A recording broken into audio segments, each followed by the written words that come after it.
একদিন ছোট্ট একটি বিড়াল তার বাবার সাথে জাহাজে করে সমুদ্র ভ্রমণ করতেছিল।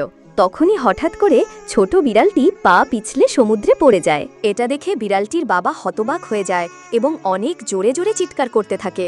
তখনই ছোট বিড়ালটির পিছনে একটি বিরাট আকৃতির শার্ক পিছনে ধাওয়া করতে থাকে। এটা দেখে বিড়ালটির বাবা একটি এয়ার বেলুন নিয়ে সমুদ্রে ঝাঁপ দেয়। এদিকে ছোট বিড়ালটি পানিতে অনেক দ্রুত ডুবে যেতে থাকে আর বিড়ালটির বাবা অনেক দ্রুত দৌড়ে এসে বিড়ালটিকে বাঁচিয়ে নেয়। কিন্তু শার্ক বিড়ালটির বাবার পিছনে লাগে আর বিড়ালটির বাবা কোনো রকম ভয় না করে শার্কটির সাথে লড়াই করে যায়। এদিকে ছোট বিড়ালটি ভয়ে এয়ার বেলুনের ওপরে উঠে বসে এবং জোরে জোরে কান্না করতে থাকে। বিড়ালটির বাবা ও শার্কের মধ্যে কয়েক ঘন্টা পর্যন্ত লড়াই হয়। তখনই হেলিকপ্টার থেকে রেস্কিউ টিম চলে আসে। রেস্কিউ টিম ছোট বিড়ালটিকে বাঁচিয়ে নেয়, কিন্তু ছোট বিড়ালটি তার বাবার জন্য অনেকক্ষণ পর্যন্ত জোরে জোরে কান্না করতে থাকে। তখনই বিড়ালটির বাবার সাথে এমন কিছু হয় যা দেখে তুমি হতবাক হয়ে যাবে।